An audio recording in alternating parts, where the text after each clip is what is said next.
j'aime bien la parabole des semences. Et nous tenons à vous remercier parce que ce que vous êtes en train de faire et de nous aider à faire, ce sont des semences. Alors, donc, éduquer la population est la première chose, au moins pour que les gens soient ouverts à ce qui existe en eux déjà. Pour que les gens puissent savoir que cette partie inférieure même de notre cerveau, et ce qui est bien aujourd'hui, c'est que la neuroscience valide beaucoup de ces éléments-là, dont les philosophes, dont les sages dans les années, passées en parlaient, ou bien les générations passées en parlaient, d'accord? Donc, l'éducation, semer les graines, amener les gens à s'éveiller, à se demander, ah, mais alors si cette partie de moi existe, qu'est-ce que c'est? À commencer par chercher. Ça, c'est la première manière, éduquer, donner l'information.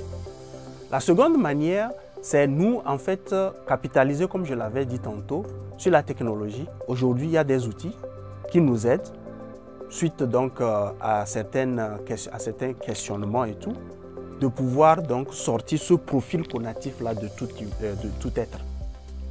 Et en statistique, la certitude donc de ce profil-là, il est pratiquement à 98%. Et ça, c'est énorme.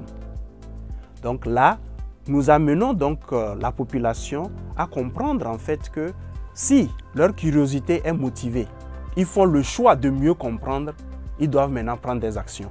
C'est découvrir ce profil cognitif, comme on le dit, et maintenant, à travers des ateliers, nous les amenons à l'utiliser à 3 niveaux.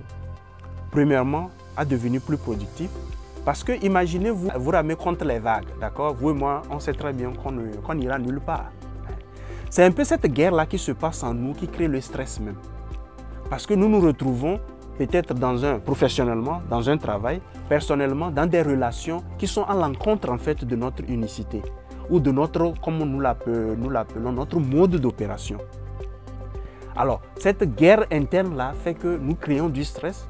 Et le stress, il n'y a rien de plus pire parce que ça commence par créer des neurosubstances qui ne sont pas bonnes pour notre immunité.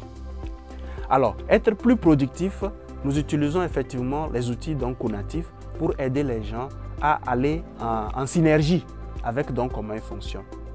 Le deuxième truc aussi, c'est les aider à mieux utiliser en fait leur énergie mentale.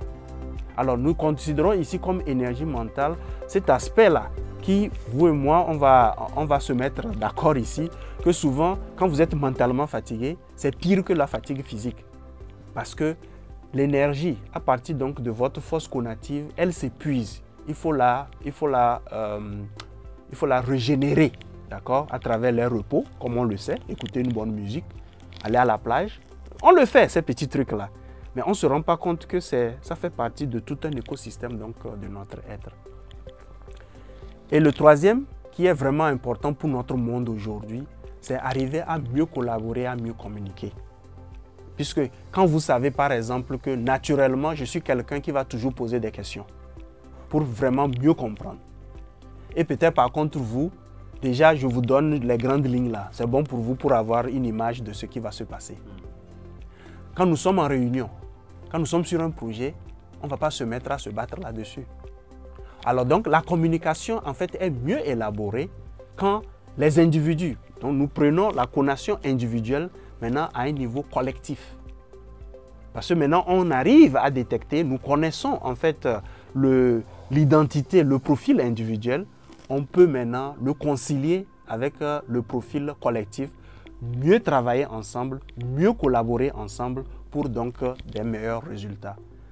J'ai grande foi que si la grande partie de nos populations étaient vraiment exposées à leur force cognitive, il y a des problèmes que nous avons dans le monde qui n'existeraient pas parce qu'on va mieux se comprendre.